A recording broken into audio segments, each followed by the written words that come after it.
Special दूध लेके आए हो? वोट देंगे, वोट बना के छोड़ेंगे, बड़ा के छोड़ेंगे बेटा। हमारा बेटा है, हमारा लड़का आयो।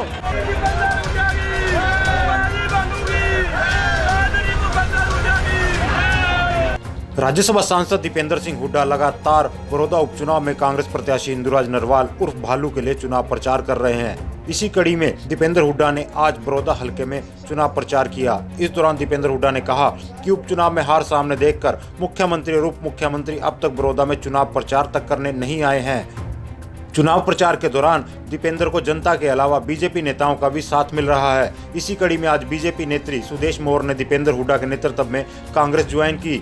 सांसद दीपेंद्र ने बड़ौदा, रीढ़ाना, धनाना, गढ़वाल, भावड़ और निजामपुर में आज कई जनसभाओं में शिरकत की और लोगों से वोट की अपील की।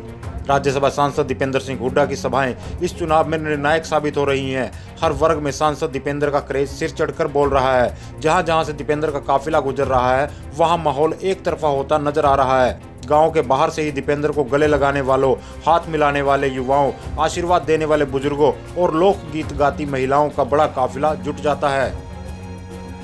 जीत का बीड़ा उठाकर चुनावी मैदान में उतरे दीपेंद्र सिंह हुड्डा ने बीजेपी को मात देने के लिए सिर्फ हल्का ही नहीं बल्कि प्रदेश स्तर पर रणनीति बनाई है। बड़ौदा उपचुनाव का ऐलान होते ही हरियाणा का सर्व समाज सांसद दीपेंद्र के समर्थन में एकजुट होना शुरू हो गया था। सबसे पहले वरिष्ठ ब्राह्मण नेता डॉक्टर हर्षमोहन भारद्वाज और हजारों कार्यकर्ताओं ने बरवाला में एक बड़ी जनसभा कर दीपेंद्र के नेतृत्व में कांग्रेस का दामन थामा। इसके बाद हिसार से ही बीजेपी के नेता सुभाष शर्मा ने भी दीपेंद्र के नेतृत्व में आस्था जताई। तमाम नेताओं ने ज्वाइनिंग के साथ ही बड़ौदा में सांसद दीपेंद्र को मजबूत करने का ऐलान किया। इतना ही नहीं, एससी नेताओं द्वारा योगेश्वर दत्त का बहिष्कार करने के बाद कहलपा में ओबीसी महासभा में भी प्रदेश स्तरीय सम्मेलन किया। ओबीसी महासभा ने दीपेंद्र हुड्डा के नेतृत्व में इंदुराज के समर्थन के साथ उनके लिए एकजुट होकर प्रचार का जिम्मा भी उठाया। किसान वर्ग कृषि विरोधी 3 कानूनों और फसलों की एमएसपी नहीं मिलने की वजह से पहले ही बीजेपी से नाराज है। सांसद दीपेंद्र लंबे वक्त से इन नए कानूनों के खिलाफ आवाज उठा रहे हैं। उपचुनाव में भी वे हर सभा में इनका जिक्र जरूर करते हैं। अलग अलग गाँवों में सांसद दीपेंद्र की ट्रैक्टर रैलियां किसानों के समर्थन का खुला ऐलान है। आज अलग अलग गांवों में जनसभाओं को संबोधित करते हुए दीपेंद्र हुड्डा ने कहा कि बीजेपी चुनाव में वोटिंग से पहले ही हार मान चुकी है, इसलिए अभी तक मुख्यमंत्री या उप मुख्यमंत्री यहां चुनाव प्रचार तक करने नहीं आए। वैसे तो मैं कहता था बयानों में कि भाई मुख्यमंत्री बड़ौदा हल्के में कभी आए नहीं, 6.5 साल हो गए, ये इसको हरियाणा का हिस्सा नहीं मानते, इलेक्शन में आएंगे, अभी तक कोई आए नहीं, ये मैं कहा करता इलेक्शन से पहले। अब इलेक्शन भी 11 दिन हो गए।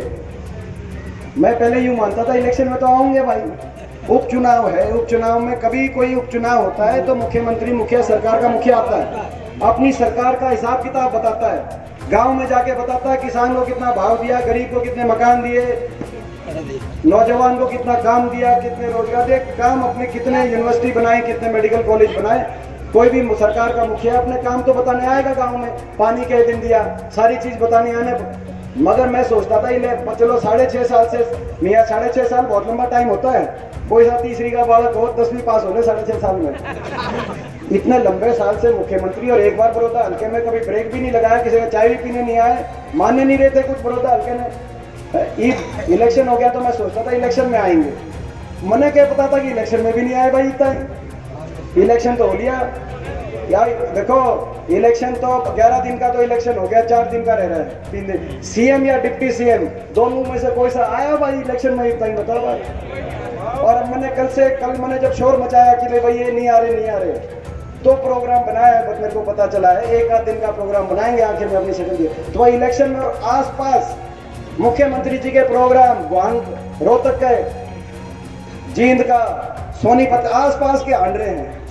हल्के में बढ़ो भाई, अगर आप यूं कहते हो कि आपने काम करे हैं तो लोगों के बीच में आके बताओ क्या काम करे हैं। प्रजातंत्र में हम अपनी बात रख रहे हैं, आप अपनी बात रखोगे, तराजू पे रख के तोल के फैसला करेंगे। 6 साल से बड़ौदा की अनदेखी करने वाली सरकार के मुखिया ने चुनाव में भी बड़ौदा का रुख करने से परहेज किया है। सांसद दीपेंद्र ने कहा कि मुख्यमंत्री और उनकी सरकार लगातार बड़ौदा का तिरस्कार कर रही है, इसलिए इस चुनाव में जनता रिकॉर्ड मतों से बीजेपी को मात देकर इस तिरस्कार का बदला लेगी।